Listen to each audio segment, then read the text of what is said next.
এক নম্বরে পেলাম ঠেড়া বজ্রপাত, 2 নম্বরে পেলাম ট্রাকের টায়ার পাংচার হলে। আর কে কি আওয়াজ শুনেছেন জীবনে? ভয়ঙ্কর আওয়াজ। কি করলে ভয়ঙ্কর আওয়াজ হয় বলেন? হ্যাঁ, কি করলে? ও ট্রান্সফরমার, ইলেকট্রিক্যাল ট্রান্সফরমার যদি ব্রাস্ট হয়ে যায় আওয়াজ আছে না? নাই, পাওয়া গেল আরেকটা। আর কি আওয়াজ আছে? ককটেল মারলে, গ্রেনেড হামলা, বোমা মারলে, সিলিন্ডার ব্রাস্ট হইলে। আর আছে? হ্যাঁ, হাই স্কুলে দপ্তরি যখন ঘন্টার মধ্যে বেল বাজায় আওয়াজ আছে না? নাই। হাতুড়ি দিয়ে লোহার মধ্যে বাড়ি মারলে আওয়াজ আছে না? নাই। এগুলো হচ্ছে আমাদের ক্যাপাসিটিতে, হিউম্যান ক্যাপাসিটিতে আমাদের দেখা সবচেয়ে বড় আওয়াজ। কিয়ামতের দিন যে হবে আল কারিয়া, এই আল কারিয়ার আওয়াজ কি এই আওয়াজগুলোর মতো? চিল্লায় বলেন, এই আওয়াজের মতো? এজন্য আল্লাহ বললেন আল কারিআতু মাল কারিআতু ওয়া মা আদরাকা মাল কারিয়া। সে আওয়াজটা ভয়ঙ্কর আওয়াজ।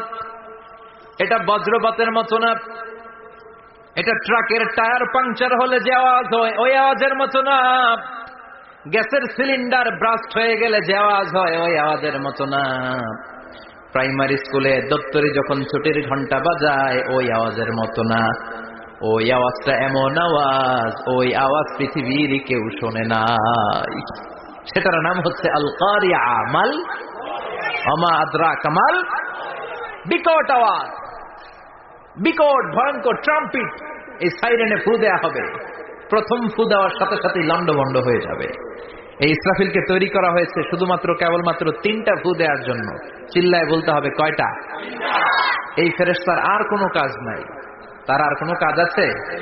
ঠিক যে মুহূর্তে, এখন আমার ঘড়িতে বাজে 9:50, রাত 9:50, ঠিক এই মুহূর্তে যখন আমরা তাফসীর শুনছি, ঠিক এই মুহূর্তেও ইসরাফিল ফেরেশতা তাকে 2 ঠোঁটের মধ্যে লাগিয়ে আল্লাহর আরশের দিকে তাকিয়ে আছে। ওই যে সৃষ্টি শুরু থেকে তাকিয়ে আছে, আজ অবধি তাকিয়ে আছে। যখনই গ্রিন সিগন্যাল আসবে মুহূর্তেই শুরু হয়ে যাবে আল কারিয়া মাল ওয়া মা আদরাকা মাল। আল্লাহ বললেন সে আওয়াজটা হবে বড্ড ভয়ঙ্কর। প্রথম ফুৎকার যখন দেয়া হবে এটারে বলে নাফখাতুল ফাজা। দুনিয়ার সব মানুষগুলো অবাক হয়ে যাবে, পুরো পৃথিবীটা কেঁপে উঠবে, পৃথিবীর বিল্ডিং গুলো দুমড়ে মুচড়ে পড়বে, পৃথিবীর বড় বড় যত পাহাড়গুলো আছে তুলার মতো বাতাসে পাহাড়গুলো ধুলিত হতে থাকবে। আল্লাহু আকবার। আল্লাহ বললেন ইয়াউমা ইয়াকুনুন নাসু কাল ফারাশিল মাবসুস ওয়া তাকুনুল জিবালু কাল আহিনিল মানফুশ। সেদিন মানুষগুলো বিক্ষিপ্ত পতঙ্গের মতো নিক্ষিপ্ত হবে যখন আল কারিয়া, এই বিকট আওয়াজটা হবে। শুনতেছেন? মনোযোগ আছে? কথা বুঝতে সমস্যা হচ্ছে না তো? 3টা ফুৎকার। কয়টা? প্রথম ফুৎকার দেওয়ার সাথে সাথে মানুষগুলো বিক্ষিপ্ত পতঙ্গের মতো নিক্ষিপ্ত হবে। এই যে আরামসে বসে আছি, তখন আর বসে থাকা যাবে না। কে ধাক্কা খেয়ে কই চলে যাব টেরই পাওয়া যাবে না। আমরা এই যে বসে আছি এর কারণ হচ্ছে গ্র্যাভিটেশনাল একটা ল আছে, পাওয়ার। এটাতে বাংলায় বলে মাধ্যাকর্ষণ শক্তি। কি শক্তি? কথা বলেন। কে আবিষ্কার করছে এটা? হ্যাঁ, কে? বিজ্ঞানের নিউটন, আইজাক নিউটন আবিষ্কার করেছে। আপেলকে সে নিচে পড়তে দেখে গবেষণা করে পেয়েছে গ্র্যাভিটেশনাল পাওয়ার।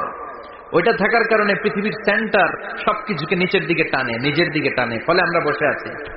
কিন্তু এই মাধ্যাকর্ষণ শক্তির বাইরে যদি আমরা আকাশে উঠে যাই, আর কিন্তু কোনো টানাটানি নাই, আপনি শূন্যে ভেসে থাকবেন। নভোচারীরা মহাশূন্যে যে ভেসে থাকে। কিয়ামতের এই ধাক্কার ভাইব্রেশন যখন শুরু হয়ে যাবে, পুরো পৃথিবীটা মুহূর্তের মধ্যে কেঁপে উঠবে। এমন কম্পন, এমন আওয়াজ পৃথিবীবাসী আর আগে আর শোনে নাই। একটা ধাক্কার চোটে মানুষগুলো ছিটকে কে যেন কই পড়ে যাবে, কেউ টের পাবে না। কে কই চলে গেছে হিসাব নাই।